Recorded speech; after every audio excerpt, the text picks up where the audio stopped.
क्या आपने कभी खुद को ऐसी सिचुएशन में देखा है जहां आपके माइंड में कुछ कॉन्वर्सेशन, कुछ सिचुएशंस जो कंटिन्यूअसली रिप्ले होते रहते हैं? उसने मुझसे बात क्यों नहीं की? वाई ही और she didn't reply me? Am I not worth it? और मे बी आप अपना समय किसी को अपना पॉइंट ऑफ व्यू समझाने में वेस्ट कर देते हैं। You know what, there are two types of people. एक जो हर छोटी बात पे ब्रेक डाउन हो जाते हैं, they take everything personally and सोचते हैं कि ये मेरे साथ ही क्यों होता है। एंड दूसरे वो जो किसी भी डिस्कम्फर्ट को रिएक्ट नहीं करते, चाहे लाइफ में कोई भी सिचुएशन हो, they just handle it confidently, because वो लोग अपने इमोशंस को कंट्रोल करते हैं, ना कि इमोशंस उन्हें।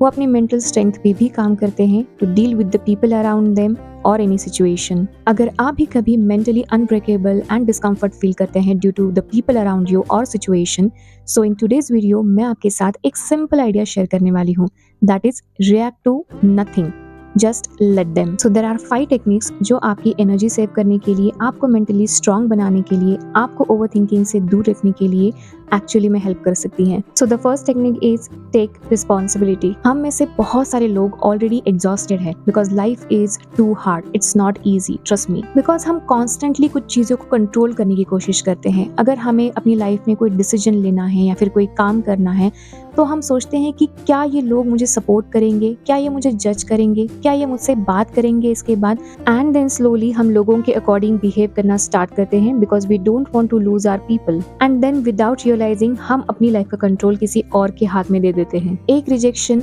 हमें फील करवा सकता है कि we are not worth it. एक डिलेड रिप्लाई आपका मूड चेंज कर सकता है। अगर आपसे किसी ने बात नहीं की तो आप सोचने लगते हैं कि क्या मैंने ही कुछ गलत किया है?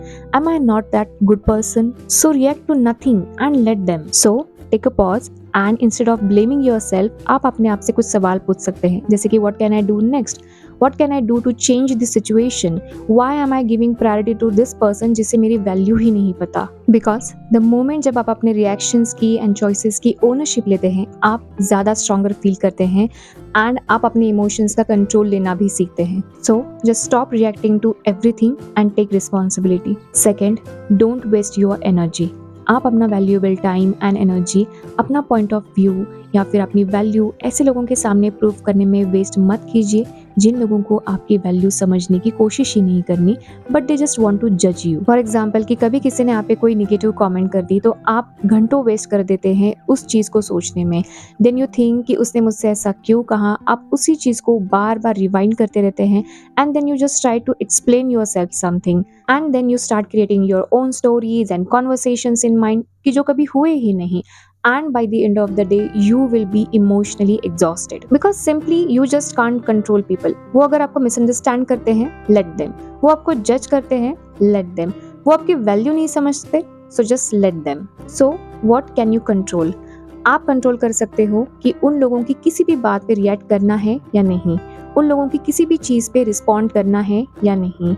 आप ये डिसाइड कर सकते हो कि उन लोगों को कितना अटेंशन देना है। आप उन लोगों के साथ कोई बाउंड्रीज भी सेट कर सकते हो। एंड रिएक्ट टू नथिंग का मतलब ये नहीं है कि आपको अपने लोगों की केयर करना छोड़नी है या फिर कोई भी डिस्कम्फर्ट, डिसरिस्पेक्ट इजीली एक्सेप्ट करना है। नो, इट्स अबाउट कि आपकी एनर्जी, आपका टाइम एंड मेंटल पीस कई ज्यादा वैल्यूएबल है than unnecessary argument. So react to nothing, let the people as they are and don't waste your energy. Third technique, stop explaining. बहुत बार ऐसा होता है कि हम अपना वैल्यूएबल टाइम एंड एनर्जी, अपना point of view, intentions and choices लोगों को एक्सप्लेन करने में वेस्ट कर देते हैं। But trust me, you just don't need to explain everything to everyone. And most of the times after proving your point and explanation, आप लोगों से reply भी expect करते हैं। And if they don't reply, तो हम overthinking करना start कर देते हैं। Like, why they didn't reply me? क्या वो मुझे ignore कर रहे हैं? But एक सिनारियो ऐसा भी तो हो सकता है कि मे बी हम जिन लोगों से रिप्लाई एक्सपेक्ट कर रहे हैं वो उस सिचुएशन में नहीं है रिप्लाई करने के लिए, और maybe they are busy, they are tired, और they don't know what to reply. So just take a pause for minute and think कि क्या ये सिर्फ मेरी स्टोरीज हैं या फिर इसमें कोई फैक्ट भी है। एंड बेसिकली आपको आपकी लाइफ के चॉइसेस एंड डिसीजंस किसी को एक्सप्लेन करने की जरूरत नहीं है। यू डोंट नीड वैलिडेशन और अप्रूवल फ्रॉम एनीबडी। जो लोगों को आपकी वैल्यू पता है वो आपके साथ रहेंगे, they will support you. And जिन लोगों को आपकी वैल्यू नहीं पता, तो आप चाहे जितनी भी कोशिश कर ले, they will just judge you. So just stop overthinking, stop reacting and stop explaining. Next, emotional detachment. अब इमोशनल डिटैचमेंट का ये मतलब नहीं कि आप इमोशनलेस हो जाए, हार्टलेस, या फिर आप अपने लोगों की केयर करना बंद कर दे।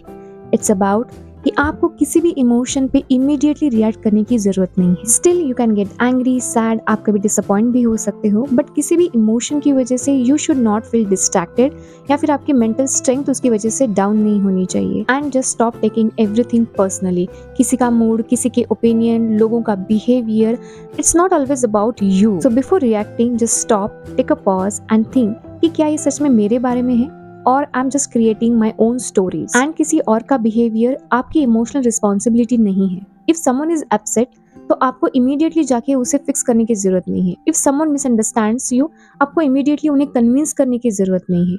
Just take a pause and pass that feeling, and उसके बाद ही आप डिसाइड करें कि आपको उस चीज पे रिएक्ट करना है या नहीं करना है। And don't confuse emotional detachment with love. If you love someone तो आप उन्हें कंट्रोल नहीं कर सकते, इक्वली आप उन्हें भी अपने लाइफ के डिसीजंस एंड चॉइसेस को कंट्रोल करने अलाउ नहीं कर सकते। आप लोगों की केयर कर सकते हैं, but at the same time आप उन लोगों के साथ कुछ सर्टेन बाउंड्रीज भी सेट कर सकते हैं। So emotional detachment is about emotional independence. किसी और का बिहेवियर, किसी और का मूड, उनके ओपिनियन, उनका अप्रूवल आपके लाइफ के डिसीजंस, चॉइसेस को डिस्ट्रैक्ट नहीं कर सकते।